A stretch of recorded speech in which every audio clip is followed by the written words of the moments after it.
ભાઈ નવો જિલ્લો એટલે કે વાવ-થરાદ ની અંદર પહેલી વાર 26મી જાન્યુઆરીના દિવસે રાજ્ય કક્ષાનો પ્રોગ્રામ થઈ રહ્યો છે ને આવી રહ્યા છે આપણા ગુજરાતના સીએમ ભૂપેન્દ્ર કાકા. પણ ભાઈ નાઇટના લાઇટિંગમાં વાવ-થરાદ ને એટલું બધું શણગાર્યું છે કે આને થરાદ ગયું કે દુબઈનો નાઇટ શો.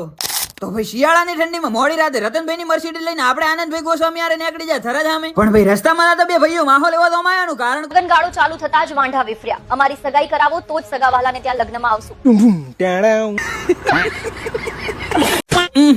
ફાઇનલી બે ભાઈઓ હાથ મિલાઈ નાખ્યો. હવે આને ઝઘડો કેવો કે પરિણામવા માટેનું કારણ.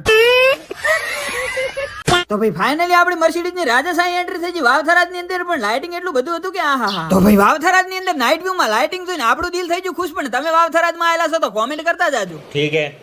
તો આ બાજુ થાય રહ્યો છે ભાઈ આનંદભાઈ નો વિડીયો શૂટ ને અહીંયાથી રાજાશાહી એન્ટ્રી લઈ લીધી આપણે પ્રોગ્રામ ની અંદર. ખાઓ માં કસમ. પણ વાહ ભાઈ વાહ, અમારી એન્ટ્રી થાય ને પેલા તો નંદી મહારાજ ની એન્ટ્રી થઈ ગઈ. ભરી વસ્તીમાં નંદી મહારાજે હોહરો માહોલ ગરમ કરી નાખ્યો ને આપણાને અંદર એન્ટર થવાની જગ્યા ના મળે એટલે પાછળ ઉભા રહીને પ્રોગ્રામ જોવો પડ્યો. પણ ભાઈ પાછળ ઉભા રહેવાનો અમને જરાય વધો નથી. જેમ કે કિસ્મતમાં આવે પાંદડું લાફો મારે વાંદરું એવી ગેમ અમારી હારે થઈ ગઈ. પણ આ બાજુ તો આ બાજુ એ અઠ જિંદગી જંડ હોઈએ. પણ ભાઈ નાઇટ વ્યૂ ની અંદર વસ્તી હતી વધારે ને માહોલ હતો ગરમ એટલે આપણાને થોડી મજા આવી ઓછી એટલે ગેર મારીને પહોંચી જાય હોટલે જમણવાર કરવા. આજ ખવડાવવાના સ્પોન્સર હતા આનંદભાઈ ગોસ્વામી. આ બાજુ બેઠા છે બે જણા વડા મંડળના આગેવાન. 1947 ના ભાઈબંધે શણગારી નાખ્યો રોટલો. આ તો વાવ-થરાદ નો નાઇટ વ્યૂ મળીએ દિવસના વ્યૂ ની અંદર એટલે ઘડી ફોલો નું બટન દબાઈ નાખજો.